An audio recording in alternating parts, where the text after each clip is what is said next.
नमस्कार। आज हम दो बहुत ही ज़रूरी मुद्दों पर बात करने वाले हैं। जी। पहला, पेंशनर्स के लिए लाइफ सर्टिफिकेट मतलब जीवन प्रमाण पत्र क्यों इतना अहम है, हाँ, वो काफ़ी चर्चित रहा। और इसी से जुड़ा कर्नाटक हाईकोर्ट का एक बड़ा फैसला है श्री एच नागभूषण राव वाला केस। हाँ, वो काफ़ी चर्चित रहा। और दूसरा कि भई ये सर्टिफिकेट आजकल घर बैठे मोबाइल से कैसे बन सकता है, इस पर भी बात करेंगे। बिल्कुल। देखिए, ये जीवन प्रमाण पत्र जो है, ये असल में बस एक सबूत है कि पेंशन लेने वाला व्यक्ति जीवित है। पेंशन जारी रखने के लिए ये ज़रूरी है। अच्छा। आमतौर पर इसे हर साल 30 नवंबर तक जमा करना होता है।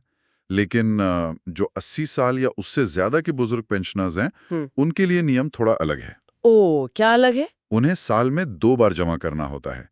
एक बार मई में और एक बार नवंबर में। 2 बार? अच्छा। और अगर ना जमा हो पाए तो बैंक पेंशन रोक सकता है। ये उनका अधिकार है।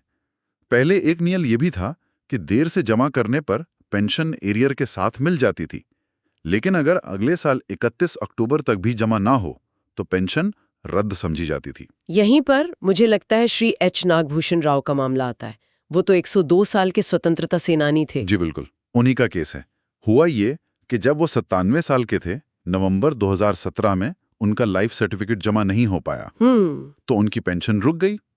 फिर करीब सवा साल बाद दिसंबर 2018 में उन्होंने अप्लाई किया। 1.25 साल बाद? हाँ, पेंशन तो दोबारा शुरू हो गई, लेकिन बैंक ने वो जो बीच का सवा साल का एरियर का करीब 3,71,280 रुपए वो देने से मना कर दिया। क्यों? क्या वजह बताई? बैंक का तर्क था कि भाई उस पीरियड का लाइफ सर्टिफिकेट तो है नहीं आपके पास, इसलिए एरियर नहीं मिलेगा। लेकिन वो 102 साल के थे। मतलब क्या उनसे उम्मीद की जा रही थी कि वो खुद बैंक आएंगे? कोर्ट ने क्या कहा इस पर? बस यही पॉइंट कोर्ट ने पकड़ा। कर्नाटक हाई कोर्ट ने 17 फरवरी 2023 को जो फैसला दिया वो बहुत महत्वपूर्ण है। कोर्ट ने साफ कहा कि बैंक की जिम्मेदारी सिर्फ पेंशन रोकने तक ही खत्म नहीं हो जाती। अच्छा। कोर्ट ने कहा बैंक को पता करना चाहिए था कि सर्टिफिकेट क्यों नहीं जमा हुआ, खासकर अगर पेंशनर बहुत बुजुर्ग हैं, 80 साल से ऊपर, और शायद बैंक आने में भी असमर्थ हों। तो ये बैंक अधिकारी का फर्ज बनता है कि वो उनके घर जाएं, पता करें या सर्टिफिकेट लेने की व्यवस्था करें। मतलब बैंक को प्रोएक्टिव होना पड़ेगा। बिल्कुल। कोर्ट ने इसे नजरिया बदलने वाली बात कही कि सिर्फ नियमों को मत देखो, इंसान की स्थिति को भी समझो।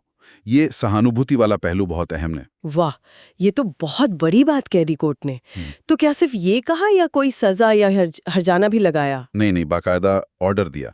कोर्ट ने ऑर्डर किया कि श्री राव को पूरा एरियर, वो 3,71,280 रुपए, 2 हफ्ते के अंदर 6% ब्याज के साथ दिया जाए। पूरा एरियर ब्याज के साथ? हाँ। और सुनिए, बैंक और संबंधित विभाग पर 1 लाख रुपए का जुर्माना भी लगाया। 1 लाख का जुर्माना। जी। और ये भी कहा कि अगर पैसे देने में और देर हुई तो ब्याज 18% लगेगा। कोर्ट का साफ मानना था कि आप तकनीकी वजहों से किसी जीवित व्यक्ति का, और वो भी इतने सम्मानित और बुजुर्ग स्वतंत्रता सेनानी का, हक नहीं मार सकते। ये वाकई एक लैंडमार्क जजमेंट लगता है। बैंकों और दूसरी संस्थाओं को इससे सीखना चाहिए। लेकिन सोचिए, ये पूरी प्रक्रिया उनके लिए कितनी मुश्किल रही होगी। अब तो शायद तकनीक ने कुछ आसान कर दिया है। ये मोबाइल से बनाने वाली बात क्या है? हाँ, शुक्र है कि अब टेक्नोलॉजी इसमें मदद कर रही है। एक सरकारी ऐप है जीवन प्रमाण।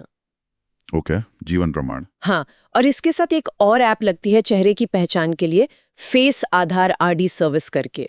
ये बायोमेट्रिक को सिक्योर करने वाली सर्विस ऐप है। अच्छा, 2 ऐप्स चाहिए होंगी। हाँ? तो ये काम कैसे करता है? क्या कोई भी इस्तेमाल कर सकता है? हाँ, प्रक्रिया अब काफी सरल कर दी गई है। देखिए, पहले तो ऐप में ऑपरेटर को रजिस्टर करना होता है। ऑपरेटर वो खुद पेंशनर भी हो सकता है या परिवार का कोई सदस्य। ठीक है। अपना आधार, मोबाइल नंबर, ईमेल डाल के ओटीपी से वेरीफाई करना होता है। फिर चेहरे या फिंगरप्रिंट से ऑपरेटर का वेरिफिकेशन होता है। ओके। फिर पेंशनर की डिटेल्स? हाँ, फिर पेंशन भोगी का आधार या वीआईडी, मोबाइल नंबर डालना है, ओटीपी आएगा, उसे वेरीफाई करना है। उसके बाद पेंशन से जुड़ी जानकारी, जैसे पेंशन किस तरह की है, केंद्र सरकार की है, राज्य की है या डिफेंस की, वगैरह। फिर बैंक का नाम, PPO number, bank account number, ये सब भरना होता है। और फिर असली काम, वेरिफिकेशन। जी, सबसे जरूरी स्टेप, पेंशन भोगी को मोबाइल के फ्रंट कैमरे के सामने देखना होता है और ऐप के इंस्ट्रक्शन के हिसाब से आंखें झपकानी होती हैं। चेहरा स्कैन हो जाता है। बस, फिंगरप्रिंट की जरूरत नहीं पड़ती। चेहरा स्कैनिंग एक बहुत सुविधाजनक ऑप्शन है, खासकर बुजुर्गों के लिए।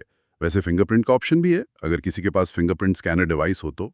अच्छा, और जब ये हो जाता है तो अगर सब ठीक रहा, स्कैन सफल हुआ, तो पेंशनभोगी के रजिस्टर्ड मोबाइल पर तुरंत एक एसएमएस आ जाता है। उसमें सर्टिफिकेट की एक आईडी, प्रमाण आईडी होती है। और सर्टिफिकेट डाउनलोड कैसे होगा?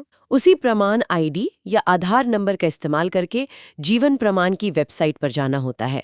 वहां ओटीपी के जरिए लॉगिन करके सर्टिफिकेट पीडीएफ फॉर्मेट में डाउनलोड किया जा सकता है। मतलब घर बैठे पूरा काम। तो ये तो कमाल है। एक तरफ श्री नागभूषण राव मामले में कोर्ट का इतना मानवीय और जिम्मेदारी तय करने वाला फैसला, और दूसरी तरफ ये टेक्नोलॉजी जो प्रक्रिया को इतना आसान बना रही है, ये दोनों चीजें मिलकर काफी राहत देती हैं। बिल्कुल, ये दोनों ही पहलू बहुत सकारात्मक है। लेकिन एक बात सोचने वाली जरूर है। क्या कि तकनीक ने रास्ता तो आसान कर दिया, ये ठीक है, पर क्या हमारी संस्थाएं जैसे बैंक वगैरह वाकई इस देखभाल और जिम्मेदारी की भावना को अपना रही हैं, जिस पर कोर्ट ने श्री राव केस में इतना जोर दिया, खासकर हमारे बुजुर्गों के लिए? हाँ, ये सवाल तो है। समाज को ये कैसे पक्का करना चाहिए कि बुजुर्गों को सिर्फ एक फॉर्मेलिटी या प्रोसेस का हिस्सा ना समझा जाए, उन्हें बोझ नहीं बल्कि परिवार और समाज का आधार माना जाए, सिर्फ कागजों पर नहीं, असलियत में। ये शायद तकनीक से भी बड़ा सवाल है।